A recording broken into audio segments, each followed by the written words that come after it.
Hi, Seth Carpenter from the Geologic Hazards Section. I'm a seismologist, and today I want to raise the question, we've heard about induced seismicity. The question is, can it happen in Kentucky too? So in my talk, I'm going to briefly mention what's the problem, what's the issue.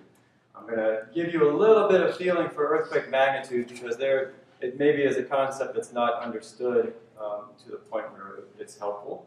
I'm going to go over some types of induced events, just in general. I'm going to spend a little bit more time speaking about earthquakes induced by fluid injection. And then I'm going to close with what KGS is doing to address this issue in Kentucky. So what's the problem? Well, this map came out recently from the USGS, and it presents to us earthquake danger. So what's the sense of danger that you might experience in an area due to earthquake hazard? There's an area on the map which maybe is very familiar to us along the western coast, including the San Andreas Fault. Darker means more dangerous. Also more familiar to us is the New Madrid seismic zone in western Kentucky. Again, dark meaning dangerous. It produced damaging earthquakes a couple hundred years ago. What's new on this map is these areas of elevated danger in, say, Oklahoma and Kansas. I don't see a whole lot of mountains in Oklahoma and Kansas, so why are we seeing earthquakes? These blue polygons that surround this area are the locations that people have identified induced events happening. So maybe there is a problem, and we'll talk about that further. And it turns out that some people are concerned about this happening in Kentucky. If you think back to that map, I don't see many dark areas with blue polygons around them in Kentucky in particular, where injection is happening. But the question has been raised. So can part of the fracking boom, in particular some of the deep shale production in the eastern part of the state, can that result in induced earthquakes? Well, before we continue much further, I'd like to give us a sense of earthquake magnitude, what that means, and then help us understand whether or not we should be concerned about induced earthquakes. To begin with, let me draw your attention. This is the scale increasing magnitude up here. And you also notice this is a plot of frequency. And interestingly, just maybe it's a little counterintuitive, frequency is decreasing. So I see many fewer large earthquakes each year. That makes sense. We don't hear about events like Nepal all the time in the news. I put Nepal on this map, on this plot, and you can see it located about right here. The magnitude of Nepal earthquake was about a 7.8. This is a few weeks ago, in case you're not familiar with it. An awful earthquake. And that's roughly equivalent to, say, the energy released by Mount St. Helens eruption or by the largest nuclear explosion, a nuclear test in USSR. That doesn't happen often. Now let's go down to things that happen more often. The lower magnitude, the more frequently these things happen. Let's say that the largest events that are known to have been induced by injection in the subsurface, about magnitude 5, give or take a little bit. And what do you experience from that? Well, I experienced some property damage, a good bit of shaking. Now, if I go down to the type of earthquakes that happen more frequently, naturally, and by induced mechanisms, I see that I experience, maybe I feel it, but it doesn't really cause any damage. And again, as you might understand, more frequently felt events are smaller magnitude, and they go unnoticed by human perception. Now, looking again to this Nepal earthquake over the past few weeks, I have for you on here the rough outline of the size of the fault that ruptured. So these are the Himalayas here. I know we're outside of Kentucky, right? Follow me on this. These are the Himalayan mountains right here. And this was the fault patch that ruptured in the magnitude 7.8 earthquake. About 9,300 square kilometers. An aftershock that happened earlier this week was about 660 square kilometers. Now look at the difference in magnitude. 7.8 to 7.3. You wouldn't think that's a big difference, but look at the difference in the fault area. Now 7.8 is about one Delaware plus one Rhode Island, just for your conception. Okay. Continuing, now again I said magnitude 5 is about the size of the largest earthquake induced by injection activity. Now I don't know if you can see it, you see this little yellow dot right there? That's about the fault area of magnitude 5. Now you compare it, almost no comparison. Magnitude 4 doesn't show up on the map. Let me continue on. There's a magnitude 2. We're getting more frequent kind of earthquakes that happen almost daily. Magnitude 1. And now this is the range that we see from fracking, for example, most often magnitude -1, magnitude -2. Magnitude -2, for example, is about the size of the screen. So that's the kind of fracture that's being stimulated most often in a frac job. Now, let me continue on to, now that we have some concept of magnitude, let me continue with different types of induced events, just in general.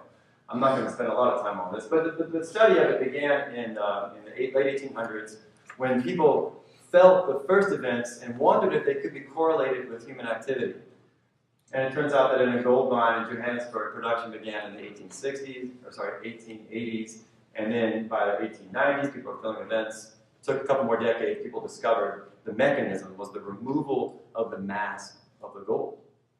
So look over here in this diagram, you can see different kinds. I have a list here: mines, quarries, reservoir loading, fluid injection, fluid extraction, geothermal production. Those are examples of known mechanisms that can cause earthquakes to happen. Up here on the right, basically, if I take a quarry and I remove a little bit of the mass of the earth, you might imagine that I can unload some of the forces that were keeping the fault clamped in the subsurface. I've removed some of the force keeping it together. Likewise, if I do some underground mining, I depress the water table, which might then interact with faults. Maybe there's a loaded reservoir above, which changes the fluid pressure. If the fluid pressure can be communicated to a nearby fault, I might induce slip on that earthquake. So those are some examples of changing the stresses around a fault, which can cause rupture to happen. Now, in terms of fluid injection and fluid extraction, if you inject fluid into the subsurface, again, if I increase the pressure at depth, and that pressure can be communicated to a nearby fault via a permeable layer, then I can induce slip on the fault. Now, one thing let me point out on here that I didn't mention yet is that all of these are pre-existing faults. The crust is crisscrossed by faults that already exist. And so the idea is here that I'm changing the stress and changing the force on these pre-existing faults, which then can lead them to rupture.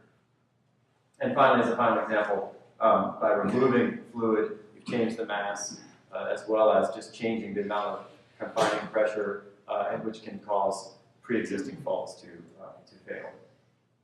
Now, Kentucky is no stranger to induced seismicity.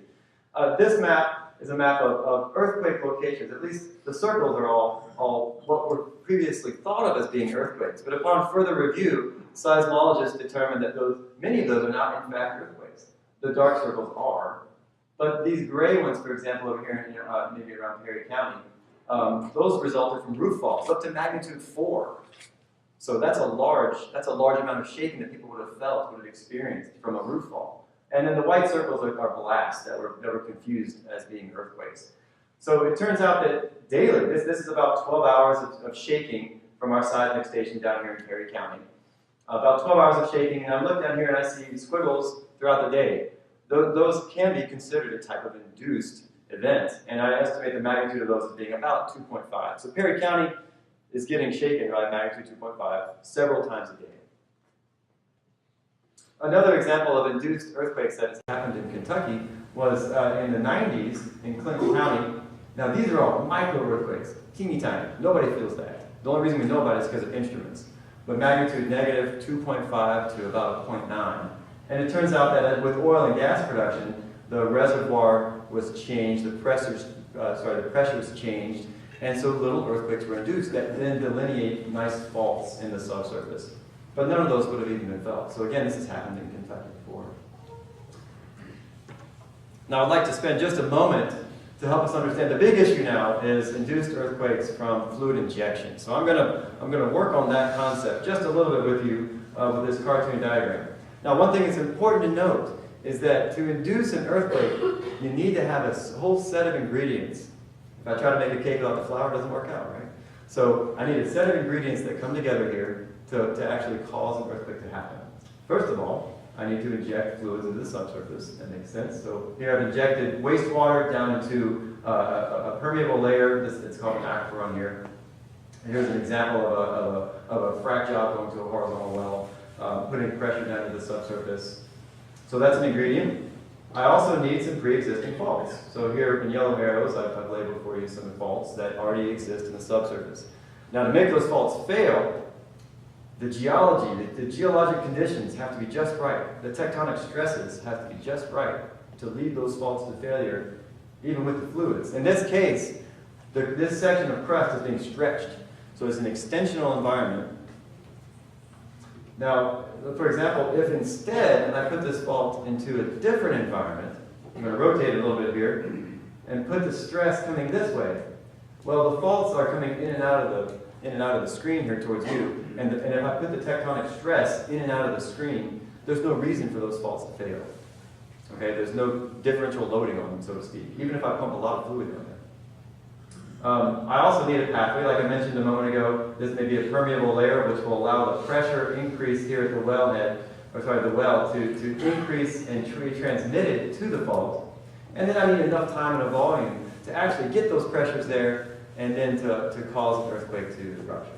Okay? So that's generally how this can happen.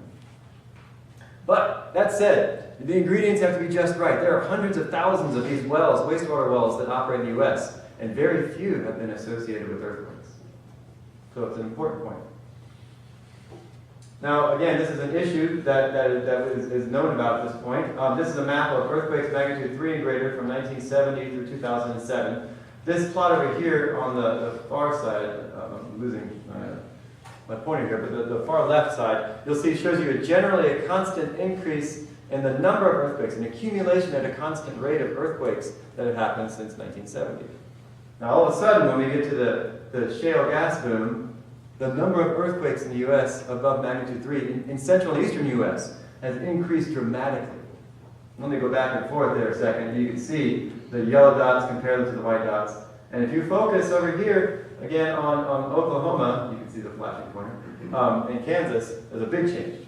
Now, these are all the cases or many of the cases that have been documented of felt earthquakes experienced somehow at the surface by people, of magnitude ranging from 2.2 to about 5.7. And there's 15 cases on there. So the number of cases is increasing as the oil and gas activity, in particular unconventional production, is increased in the U.S.